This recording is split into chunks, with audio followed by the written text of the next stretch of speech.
दिसायला एकदम चमचमीत, खायला एकदम चविष्ट आणि करायला एकदम सोपी अशी दाल खिचडी कोणाकोणाला आवडते? बघूनच तोंडाला पाणी येतंय ना.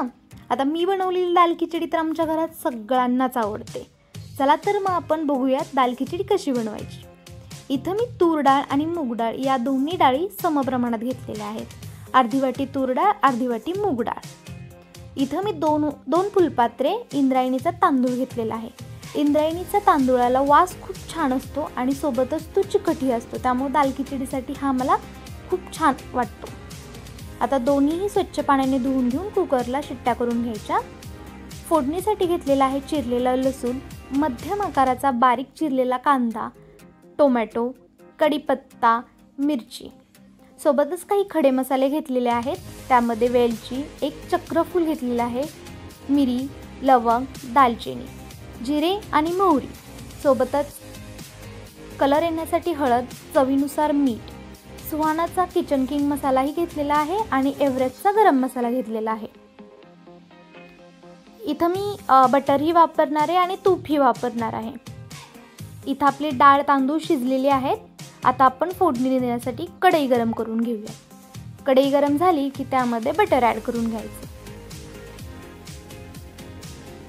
2 चमचे तूप आणि थोडंसं तेल वापरायचं, जेणेकरून आपण जे बटर वापरतो ते बटर जळू नये म्हणून. छान बटर तापलं की त्यामध्ये आपण खडे मसाले ॲड करून घ्यायचे आणि छान असे ते तेलामध्ये परतून घ्यायचे. सोबतच कढीपत्ता आणि हिरवी मिरची तेलामध्ये छान परतून घ्यायची. इथं आपली मिरची परतलेली आहे. आता आपण याच्यामध्ये ॲड करूयात बारीक चिरलेला कांदा. आता बारीक चिरलेला कांदा एकदम लो फ्लेमवरती गोल्डन ब्राऊन रंग येईपर्यंत छान असा परतून घ्यायचा. गोल्डन ब्राऊन रंग आलेला आहे. आपण याच्यामध्ये ॲड करूयात चिरलेला लसूण.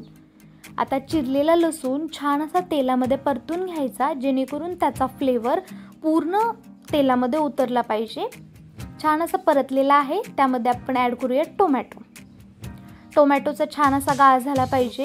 छान असे परतून घेतले की त्यामध्ये आपण ॲड करतो हळद आणि चवीनुसार मीठ ॲड करून घ्यायचं. सोबतच आपण सुहानाचा आणि एव्हरेस्टचा जो गरम मसाला आणि किचन किंग मसाला घेतलेला तो छान तेलामध्ये परतून घ्यायचा आणि थोडंसं पाणी ॲड करायचं, जेणेकरून आपला मसाला करपू नये म्हणून. आता इथं आपली डाळ आणि तांदूळ शिजलेले आहेत. आता हे डाळ तांदूळ शिजलेले आहेत, त्याला छान असं घोटून घ्यायचं. त्याची छान अशी मऊसूत पेस्ट बनवून घ्यायची. जर थोड्या गाठी वाटत असतील तर थोडंसं गरम पाणी ॲड करायचं आणि छान असं घोटून घ्यायचं, जसं की व्हिडिओमध्ये दाखवलं आहे त्याप्रमाणे. आता डाळ घोटून घेतली चांगली की आपण जो मसाला बनवलेला त्या मसाल्यामध्ये छान अशी मिक्स करायची, एकजीव करून घ्यायची. छान असा एकसारखा रंग आला पाहिजे आणि आपण जे मसाले परतलेले आहेत ते छान असे खिचडीला एकसारखे लागले पाहिजेत, त्यामुळे छान परतून घ्यायची. आता छान परतली की गार्निशिंगसाठी आपण कोथिंबीर ॲड करायची.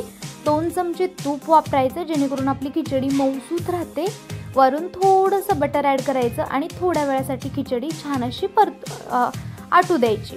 आता छान आपली खिचडी तयार झालेली आहे. तुम्ही बघू शकता. गरमागरम सर्व करायची आणि गरमागरम खायला घ्यायची. बाकी व्हिडिओ आवडला असेल तर चॅनलला नक्की लाईक करा, कमेंट करा.